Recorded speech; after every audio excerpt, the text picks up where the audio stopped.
This video is brought to you by Estimate Experts.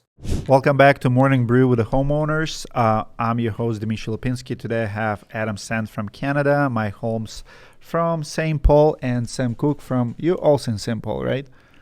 North of the metro, half hour. North Metro. All right, I'll take that. So today we're answering contractors and homeowners questions on the show. The first one is coming to us from a contractor. I see a lot of roofers are installing roofs in sub-freezing temps. Actually, we see a lot of it coming from Canada. I like Adam to answer that. And with the snow everywhere, almost all manufacturers require shingles. Not almost all manufacturers require shingles, I'll correct you, to be installed in 40 plus degrees weather, or they need to be individually hand sealed. I've always just shut down shop once the weather gets like this, but there's always people still out there. What's everyone's take? Looking for advice from other roofers. I'll start with this. 2 weeks ago, we visited a company in Pennsylvania, Pittsburgh.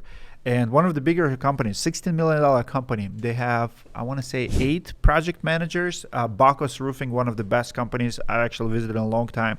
And I've never heard it before, but the owner told me that every winter they lay off all the people in production, not salespeople, but production, all goes out like on unemployment, and they start collecting unemployment. So I asked him, how much does it cost you? Because when you have employees going for unemployment, you match. So he said 25% of their revenue. So they get like $500 a week from government. And government in Pittsburgh, he said, it's very common because they have seasonal job.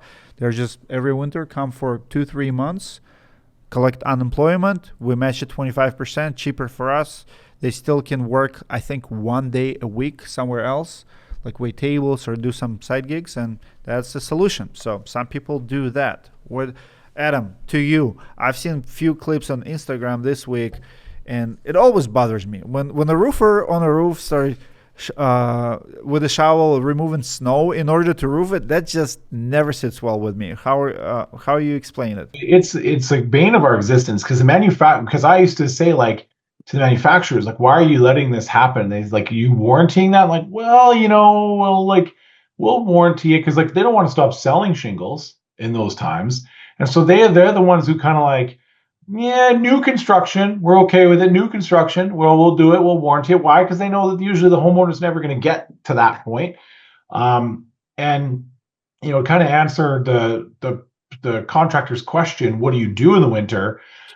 Very similar. We would have the ability to lay people off and they could collect unemployment, but they don't usually like that because they only get like 60% or 70% of their wages. And so what we did was started a holiday lighting business because I tried everything. Like, you'd think roofers could install flooring because it's a stair-step pattern. Nope, they suck at that. You think they can install drywall? Nope, they suck at that. We started a snow removal company and we lost a $3 million contract because the guys couldn't stop smoking long enough to be, you can't smoke at 3 o'clock in the morning shoveling snow outside an ambulance place. But then we started getting into holiday lighting and that's been huge. And I've since like influenced a lot of other roofers to do it. And it's like $1 million line of business. Mike, what do you do? Do you support layoffs, or what do you do in the wintertime? I'm not gonna lie to you. We did a roof last week. we did it. It was 43 degrees. We said run it. The homeowners wanted us to. We were totally fine with it. I'll tell you what kind of broke the ice for me. So we have relationships with insurance agents, and insurance agents get these non-renewal letters. And for people who don't know, these non-renewal letters say basically if there's something wrong with your property, in our case the roof, that they will drop you if you do not get your roof replaced in 2 months, is what this first letter said. And it was down, and it was Lewiston, Minnesota, which is a suburb of Rochester. This house was on the corner house of a cornfield, and they had to get it done. Otherwise, their insurance company was getting dropped. So I was nervous as I don't know what, right? We literally had to shovel the roof and pick ice. That's the first time I ever seen those hockey pucks. And we were trying to figure out how to get ice off this roof. It was a monster roof. It was a really big house. And I was like, dude, this is going to be the house that like puts me out of business. I was so nervous, but we had to get it done. So we put the shingles, we dropped the shingles in the guy's heated garage, and we shut the door. And then the guys also built the tent and had a torpedo heater to try to heat them. Because what I learned is when you have the stacks of the shingles, only the top ones get thawed out. The middle ones still need time. So we had to like kind of bust it up and break them up. But we did a roof in the wintertime, and I was nervous. We went back in the springtime. We only had we had 2 shingles that blew off of one area. We replaced them, and we checked, tapped the shingles, and everything was sealed. It was fine. So that was the thing that changed me.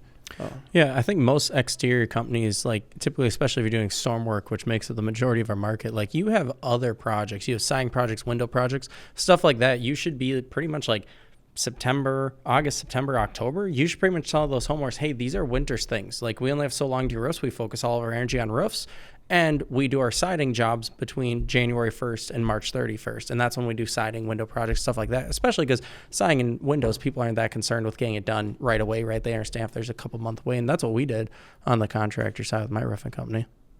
I have 3 comments here. Number 1 is manufacturer warranty is a real issue in liability, and I've heard some nightmare stories from even bigger contractors who will go and, late season jobs are the only jobs you're going to have real problems with the ceiling. Like if you install something in November, December, big apartment complex, I mean, it's okay to do maybe smaller house here and there, maybe new construction, but if you take giant apartment complex in the middle of nowhere, I guarantee you the wind, the sand, the dust, I mean, it'll never seal. And then it's your liability. As a contractor, you're taking that risk. So I think it's not worth it to take big projects. But again, if I would do it, I would sign waivers that nobody going to come after me. Like whoever's pushing you to do that job, have them sign a waiver that I'll do it, but I'm not responsible if it doesn't seal. My concern's for the homeowners, right? Because I would imagine this guy is specifically saying like, hey, I see other roofers putting roofs on, right? And it's probably because they're being pressured to. Like homeowners know in general probably shouldn't do a roof in the winter for Or maybe countless they're reasons. desperate. Maybe they need the cash. The roofer? Yeah. That's what I'm saying is like the homeowners don't necessarily want it done, right? Every homeowner I've ever dealt with, it's like, I want to do when the weather's nice. Like they can do one Google search and find that. But they get pressured because the contractor wants to and get paid. The sales rep wants to get paid. The supplier wants to get paid. The crews want to get paid, right? So everyone wants that roof done. But the person ends up actually having the issues and getting screwed is going to be the homeowner. So as a homeowner, it's kind of your responsibility to like do Google search, know what the limits are, and tell them to hold off if needed. Yeah, and if you're the roofer, I mean, you just got to know what comes with it. I mean, you got a license, you have a business. If you do the roof in any sort of condition, doesn't matter what it is, you're liable for it. So, like for example, in that one, we knew that we had to take. We were like, hey, all right, this might be it. I was scared of. Adam, what do you have? Well, I think this is why I just kind of return back. It's like, yes, you're right. The laborers want to make money, right? The supplier, I mean, that's, they got to do what they got to do, right? They have, this isn't their problem. The sales reps still want to make money and the labor still wants to make money. And this is why I encourage starting like another business, whether it's ice damming or dealing with the holiday lighting. You guys are in Minnesota. I hear the childcare business is good. Maybe start a separate childcare business in Minnesota. But like you need something. You know what I mean? You need something else to do that, and ideally something that they would be good at. Like we figured out roofers could walk on roofs, and rather than shoveling roofs off and putting on bad roofs that became a liability, we're just like, well, you guys are already comfortable up there. Go install holiday lights, and it was fun. And the thing about holiday lights was like all of these, like we had this saying, hedge fund managers don't hang their lights, right? And so we were just like, those were the best roofing customers. Like we would sign up people who spent $6,000 lighting up a tree in their house. And then now we had our lawn sign and our relationship. And these were all like the Ravines of Richford hockey wives that were buying our holiday lights. These were great roofing customers. So it's like, and the leads are $30. The leads were $30. You're connecting with homeowners and getting them into your database for $30. And then also there's hand sealing. There's hand sealing on the shingles. But who wants to do that? Yeah. It's extra money. Yeah, but it's extra money that the customer has I to don't have to do it. Awesome. All right, great opening for the show. I will finish with this. I always look at the winters just like farmers look at the winters. We have a seasons in our business, and if you up north, you should know that slow time is coming. You should prepare. Read the Bible, what the Bible says about working in the summer and taking off in the wintertime. Just work super hard in wintertime, take it for education, take it for time off.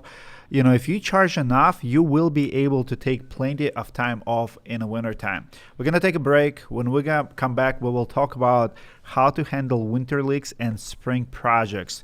Question from the homeowner. Don't go anywhere.